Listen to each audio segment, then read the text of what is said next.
universal design for learning. It is the best way for us to show our students that there is more than one way of doing the same task. Multiple means and multiple representations, or multiple ways and multiple destinations, or multiple ways and one destination. Multiple ways and one destination. That's what we want to take a look at. It's just like having a learning target for our students, but there are many avenues by which they can reach that learning target. It is the same way when we're reaching a destination. Let's think about destination New York. We can drive there, we can fly there, we can cruise there, or we can take a bus or a train. We can use a GPS navigator. We can read the signs along the way. We can go to Google and print the directions. Some of us like road maps. Others of us will use a compass for directions. As you can see, one goal, one destination, several paths. UDL addresses making learning accessible to all. One target, many areas to reach that learning target.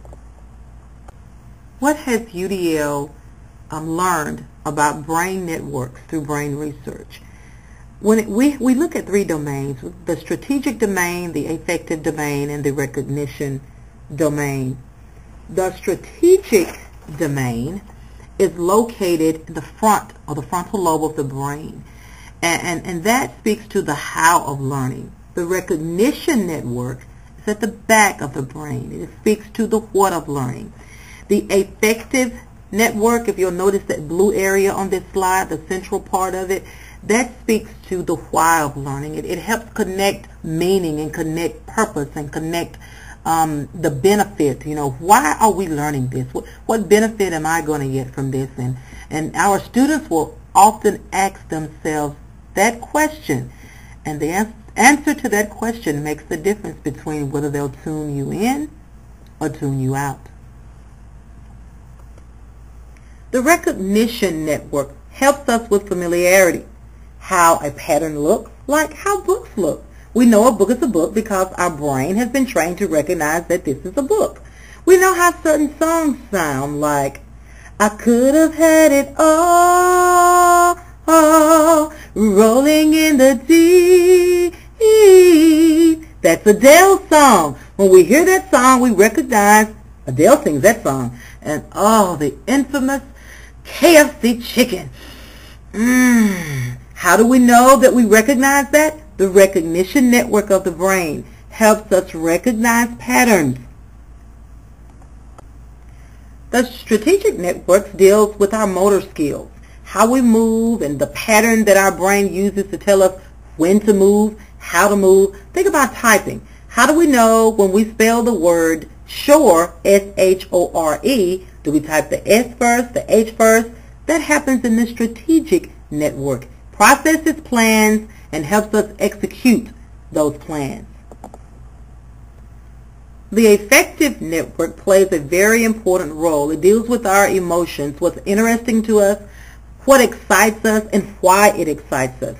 When we think about student learning, we want to do things that hold the attention of our students. A lot of the times we have digital learners, so digital processes or digital items may help them become more excited about the learning experience. If you notice those clickers there, it keeps them busy, keeps them engaged. That's a good means of representation for the affective network. Now, the central role of technology in UDL, when we think about multiple means of representation, this can offer a way to individualize the content, like maybe making a word a little bit bigger so that students can see them better, offers options for visual content, or like a diagram, a picture of what they're going to do. Also, what's very important is that if we can provide them a transcript of the audio version that we're giving them, or even if we're giving it to them audio, we can also provide words or words audio. Either way you want to look at it, audio to text or text to audio is another wonderful way to represent our curriculum and to individualize that instruction for our students. Multiple means of expression. You know, when we're teaching our students how to type, and sometimes the pressure is on about the rate, the timing, the speed, one of the things I've learned is that if we don't use a timer Allow those students to access websites that have built-in timers, pacers, rate. It's better for them. It takes the pressure off of them if they're not hearing us say 5, 4, 3, 2, 1. And also, assistive technologies like the visual keyboard, the Easy Eyes keyboard. I teach several students that have visual impairments, and I found that if they have that Easy Eye keyboard, they recognize in the learning process, they recognize the letters better, and they can synthesize, put those letters together to form words at a much easier pace. Another central role of technology is multiple means of engagement. How can we make sure that our students are being engaged, that what we're covering is interesting to them, that they have engulfed themselves into the content, and that they themselves have become a part of the learning process. We know that our students bring to us cultural diversities, and with that, the individual differences of their level, their abilities, and where they are when they come to us. That level of challenge that we provide can make all the difference into how far these kids will grow while they're in our care. Varying the level of novelty is something that's very important to me. When we're springing something new on our students, it's very, very necessary and important to provide a harmless activity, a non-threatening activity that acts as an introduction to the content. The students themselves may not actually realize that they're being introduced to the content. They may see it as though we're playing a new game. That takes the pressure of learning off. And once they've learned that relevant material and they've been given that background knowledge to support what you're about to teach them, that is an eye-opener for those students.